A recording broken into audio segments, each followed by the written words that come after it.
आप देख रहे हैं Aurangabad breaking today news. Please subscribe my channel, like, share and comment.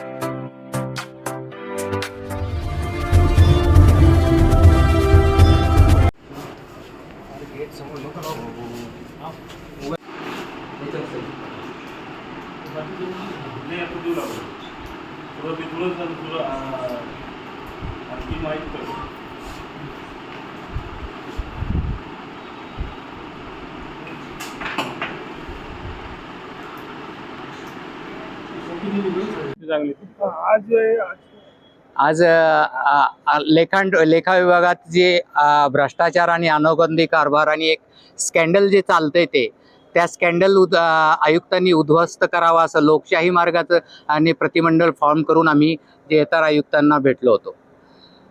सदर अकाउंट विभागामध्ये भ्रष्टाचाराचे दोन विभागणी केलेली आहे। एक मुख्य विभागणी अशी आहे की एका शासकीय जे तरतूद आहे त्या कामाची एक वेगळी अधिकाऱ्याकडे दिलेली वसुलीची जबाबदारी दिलेली आहे आणि कॉर्पोरेशन फंडाची जी कामं आहेत ती बिलं पास करण्याची जी आहे वेगळी जबाबदारी दिलेली आहे।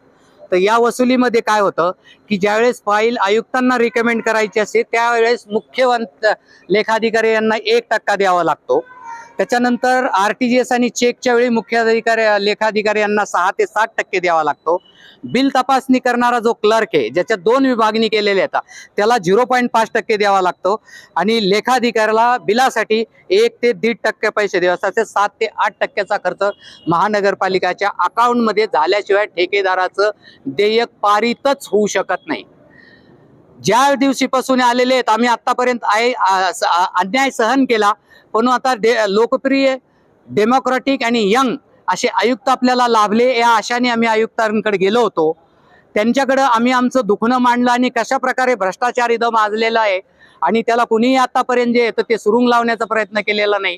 त्यांच्याकडून फार मोठी अपेक्षा केलेली होती, पण त्या अपेक्षेला किंवा आमची जी मागणी आहे ती आयुक्तांनी काही फार व्यवस्थितरित्या ऐकून घेतलेली नाहीये आणि त्यांना ती चुकीची माहिती गेलेली आहे। आम्ही आयुक्तांना विनंती केली होती की आम्ही जे काही बोलतो ते तुम्ही तुमच्या तांत्रिक अधिकाऱ्यांना कॉन्फिडेन्शियल विचारा किंवा ठेकेदाराला एकेकाला गुपचूप इंटरव्ह्यू घ्या, त्याचं नाव डिक्लेअर करू नका आणि आम्ही जर थोडं जरी खोटं बोलत असू तर आमच्यावरती कार्यवाही करा।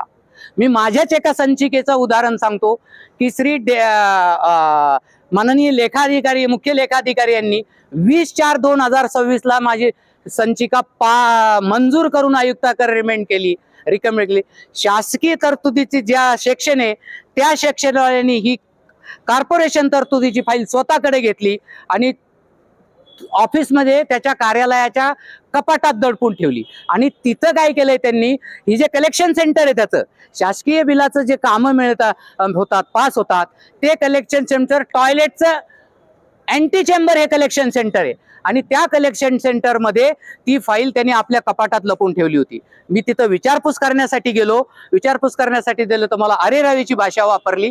त्याला जाब विचारलं, त्यांनी गच्ची धरून मला बाहेर काढलं आणि सगळ्या कर्मचाऱ्यांनी त्या वाचवण्याचा प्रयत्न केला, तो ऐकत नव्हता। माझं वय 62 वर्षे आहे आणि खोटा गुन्ह्यात मला अडकवून हे जे चौकडी आहे चांडळ चौकडी, लेखाधिकारी आणि मुख्य लेखाधिकारी त्याचा वापर करून आणि संघटनेचा वापर करून खोटा गुन्हा माझ्यावरती दाखल झाला। ठीक आहे, मी जर चूक केलेली असेल तर ती कमीत कमी CCTV कॅमेरेमध्ये होय, पण यांनी काय केलं की CCTV कॅमेरेचे वायर कधीतरी सगळ्याच अगोदर हे भ्रष्टाचार उघड पडून आम्ही तेव्हाच कापून ठेवले। माझी भाबडी अपेक्षा अशी होती की त्या CCTV मध्ये यांचे कारनामे जे आहेत सगळे रेकॉर्ड होतील, म्हणून त्याला मी थोडं हिकमतीने त्या चेंबरमध्ये आणलं होतं, पण ती हिकमत सुद्धा माझी जी आता कामी आली नाही। आणि जे भ्रष्टाचाराचं पाळंमुळं उपटण्यासाठी जे आयुक्त आलेले आहेत त्यांनी चुकीची माहिती दिली आणि त्या चुकीच्या माहितीने आज आयुक्तांनी जे प्रदर्शन करून दिलंय। त्यांनी काही त्या याच्यामध्ये आपल्या याच्यात तेवढं कॉग्निजन्स घेतलेलं आहे। तरी माझी त्यांना विनंती आहे, सविस्तर अर्ज वाचा। आमचं जे अर्जामध्ये म्हणणं आहे ते प्रायव्हेटली तांत्रिक अधिकाऱ्यांनी खात्री करा आणि मगच जे येतं त्यांनी करा। तर विभागणी अशी आहे वसुलीची, ढेकळे हे फक्त शासकीय कामाच्या बिलाची 6 ते 8% वसुली करतात आणि दुसरा जो टेबल आहे त्याच समकक्ष अधिकारी जे येतं कॉर्पोरेशनचे जे बिल पारित होतात त्याचीच 6 ते 8% विभागणी होते। 6 ते 8% त्यातला 6 ते 6% हिस्सा हा मुख्य लेखा अधिकारी यांचा आहे।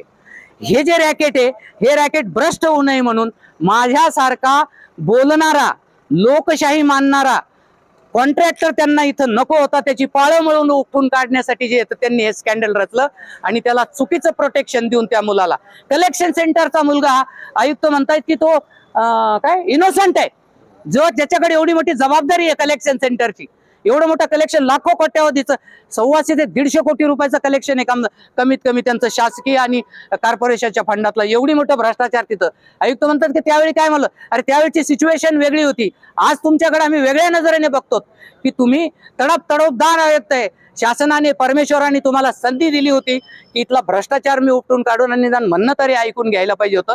पण आमचं दुर्दैव आहे किंवा महानगरपालिकेचं दुर्दैव आहे की हे सुद्धा आयुक्त हे भ्रष्टाचार निर्मूलनासाठी कामच करून असतील, फक्त त्यांना काय करायचंय मला काही माहिती नाहीये. कंत्राटदार सगळे जे आहेत तर आयुक्ताला भेटायला गेलं, हा, आयुक्ताला काय तुम्हाला आश्वासन दिलं त्यांनी? त्यांनी कुठलंही आश्वासन नाही दिलं. त्यांनी म्हणले मी जे येतं ते काय असं म्हणजे ठोस असं काही म्हणणंच ऐकून नाही घेतलं सोड आश्वासन देण्यासाठी, की त्यांनी जे सांगितलं की ज्या ठेकेदारांनी काय मारलं त्यांच्यावरती पोलीस, अरे ठीक आहे ना, तो जी कारवाई आहे पोलिसांची आहे, आता तुमची कारवाई काय आहे की आमची जी तक्रार आहे त्याच्यात तथ्य आहे का नाही हे तपासायला पाहिजे, म्हणणं ऐकून घ्यायला पाहिजे. आणि देवेंद्र फडणवीसांनी तर सांगितलं होतं की 100 दिवसात भ्रष्टाचार निपटवतो फक्त महानगरपालिकेची. आम्ही जनतेने तर महानगरपालिकेला त्यांच्या हातात सत्ता दिली ना, तर भ्रष्टाचार निर्मूलन नाही, भ्रष्टाचारांना प्रोटेक्शनसाठी जे तर काम करायला लागलेत अधिकारी, लेखाधिकारी आणि मुख्य लेखाधिकारी, तरी त्यांना कुठलीच आजपर्यंत कारवाई नाही. अनेक 3.5 वर्षामध्ये शेकडो फाईल त्यांनी जे आता 2-2, 3-3 महिने जपून ठेवलेले आहेत, त्याचं रेकॉर्ड शासनाच्या कार्यालयाच्या पटलावर उपलब्ध आहे. तपास करायला काय वेळ लागतो इनवर्ड आउटवर्ड रजिस्टर तपासलं तर. सगळ्या संचिका जे आहेत कधी आल्या आणि कधी गेलं आजही हजारो संचिका अँटी चेंबर मध्ये लपून ठेवलेल्या आहेत. 2-5 लाख रुपये दिल्याशिवाय फक्त ते संचिका ऑनलाईन करण्यासाठी सुद्धा संचिका परत देत नाही. मी गेलो तर मला आतमध्ये जाऊ दिलं नाही, कारण त्याची व्हिडिओ रेकॉर्डिंग मी करणार होतो. ते त्यांच्या लक्षात आलं. तुमचं नाव सांगा आणि तुमची मागणी पूर्ण काय होती ते सांगा. मुख्य लेखाधिकारी यांनी अँटी चेंबर मध्ये ठेवलेल्या ज्या संचिका आहेत दडून ठेवलेल्या, त्या आयुक्तांनी त्वरित जप्त करून उद्याच्याला वेळ देतील, मग जप्तीचं नाटक करतील. त्याला काही डेमोक्रेटिक व्हॅल्यू नाहीये मग त्याच्यामध्ये, किंवा डेमोक्रेटिक ॲटिट्यूड नाही हे सुद्धा. दुसरी गोष्ट, हे जे रॅकेटमध्ये खालच्या थराला कलेक्शन सेंटर म्हणून जे लहान कर्मचारी काम करतायत, उद्या अडकले तरी तेच अडकणार आहेत हे त्यांना माहिती आहे. त्या लोकांना ताबडतोब तिथून, कारण ते कलेक्शन सेंटर मध्ये एकदम निष्णात आहेत. आणि महाराष्ट्रामध्ये सगळीकडे 0.75 ते 1% पुढं टक्केवारी नाहीये अकाउंट विभागाची, इथं ती 10% पर्यंत गेली. अतिरिक्त आयुक्तांनी सुद्धा 0.5% घेतो, ते आज 1% वसुली चालू केलेली आहे आणि त्याच्यावरती कुठलाही कंट्रोल नाही. साहेबांनी ऑनलाईन केल्यामुळे काय झालं की त्या याच्यावरती कंट्रोल येईल म्हणून फायला दडवतेत, रिमार्क मारतेत, चुकीचे रिमार्क भेटतात, नियम तपासत नाहीत, नियम माहित नाहीत, लेखा संहितेचा नियम काय आहे, पिंक बुकचा नियम काय आहे, बांधकाम संहितेचा नियम काय आहे, कुठलीही शहानिशा करतात, दनादन अडसूट चाळे करून जे तर वसुलीसाठी जे येतात ऑनलाईन सुद्धा संचिका जे येतं परत पाठवल्या जातात. शहानिशा अजिबात करत नाही येत, तांत्रिक अधिकाऱ्याचं जे येतं सल्ला सुद्धा मानत नाही येते. तर आमची विनंती आहे की त्या कर्मचाऱ्यांना, जे कर्मचारी त्यांची तुमच्या रिलायबल आणि कॉन्फिडेन्शियल सोर्स करून चौकशी करून तिथून ताबडतोब हटवले पाहिजेत. ते कलेक्शन सेंटर मध्ये ते कलेक्शन करणारे, वसुली करणारे लहान पहिल्या पायदानाचे कर्मचारी.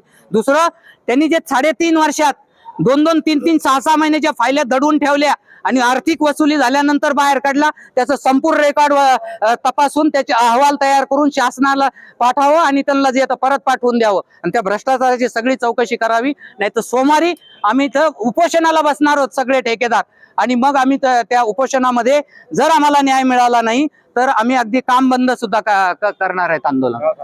माझं नाव जे येतं, आम्ही अनेक दिवसापासून मुबारक पठाणे, मी ठेकेदारी संघटनेमध्ये खूप दिवसापासून काम करतो, अन्यायाला वाचा फोडतो आणि ते त्यांना पटत नाहीये म्हणून हे जे येतं कुभांड रचलंय त्याला म्हणतात कुभांड. मी स्वतः आश्वासन देतो की मी जर दोषी असेल पाहिजे ती सजा मी भोगायला तयार आहे. आणि न्याय मागण्यासाठी गेलेल्या अधिकाऱ्यांना, ठेकेदारांना जे तर धमकी दिली जाते की तुमची चौकशी करू, तुमचे काम पाहू. अरे काम तर पाहूनच आलेले आहेत ना इथं, बिना खाता आलेले आहेत का? इतके सक्षम अधिकारी तुम्ही ठेवलेले आहेत. अरे जर कामा बिना खाता आले त्या सक्षम अधिकारी च्या ज्ञानाचं काय? मग ते असक्षम अधिकारी ठेवता कशाला तुम्ही? सगळ्यात आधी या भ्रष्टाचारावरती अकाउंटच्या तुमच्या तांत्रिक अधिकाऱ्यालाच विचारा. जाऊ द्या ठेकेदाराला नंतर विचारा, पण तुमचे जे अधिकारी आहेत त्यांना कॉन्फिडेन्शियली विचारा, त्यांचं नाव डिक्लेअर न करण्याच्या अटीवरती, की ठेकेदार किती त्रस्त आहे, कर्मचारी किती त्रस्त आहे. अहो मरायला आलेत काही कर्मचारी, त्यांना जे तर त्यांचे पैसे मिळत नाहीये. ठेकेदाराकडून वसुली होती म्हणून ठेकेदाराला पैसे, कर्मचाऱ्याला नाही मिळत आहे. दुर्दैव आहे देशाचं.